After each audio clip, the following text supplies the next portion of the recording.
আসসালামু আলাইকুম। সকলে কেমন আছেন? আশা করি সকলে ভালো আছেন।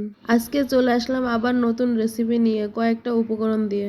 তাহলে আর দেরি কিসের? চলুন শুরু করা যাক। প্রথমে কয়েকটা মরিচ আর পেঁয়াজ ভালোভাবে ভেজে নিব, যাতে কাঁচা গন্ধটা চলে যায়।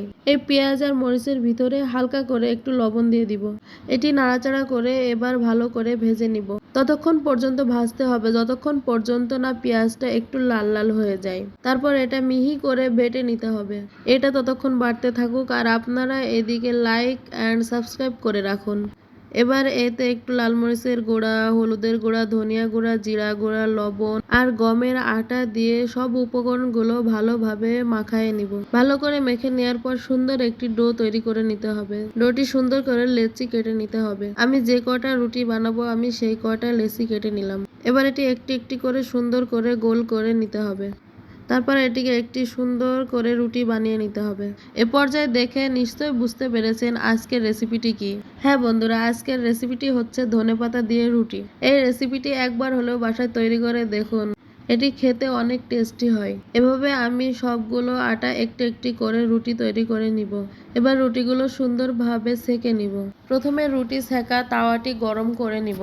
তারপর এর উপর রুটিটি দিয়ে রুটিটি এপাশ ওপাশ ভালো করে সেঁকে নিব। আজকের রুটিটি আমি নিউ প্রসেসে তৈরি করে দেখাবো। ভিডিওটি আপনারা দেখতে থাকুন, তাহলে বুঝতে পারবেন। আমি যখন রুটি বানাই এভাবেই সেঁকি, তাহলে প্রত্যেকটি রুটি অনেক সুন্দরভাবে ফোলে। আর রুটি বানাতে গেলে রুটি যদি সুন্দর ফোলে তাহলে রুটি বানাতেও ভালো লাগে। এই প্রসেসে আমি প্রত্যেকটা রুটি সেঁকে নিব। অনেকে বলে রুটি ফোলে না। রুটি বানানোর সময় তাওয়ায় দেওয়ার পর 5 থেকে 6 সেকেন্ড পরে উল্টায় দিতে হয়। উল্টায় দেওয়ার পর অপর পিঠটি ভালো করে সেঁকে নিতে হয়। তাহলে আমি মনে করি প্রত্যেকটি রুটিই ফোলে। যাই হোক বন্ধুরা, রুটিটি এদিকে হতে থাক আর আপনারা এদিকে একটি লাইক অ্যান্ড সাবস্ক্রাইব করে রাখুন, যাতে নতুন নতুন পরবর্তী ভিডিওগুলো আপনাদের কাছে পৌঁছায়। বাই দ্য ওয়ে, আমি প্রত্যেকটা রুটি সেম প্রসেসে তৈরি করে নিব। দেখুন রুটিগুলো কত সুন্দর ফুলতেছে, তাই না? রুটি যদি না ফোলে কেমন লাগে যারা রুটি বানায় তারাই জানে। যাই হোক, এইভাবে আমি সব কয়টা রুটি সেঁকে নিব।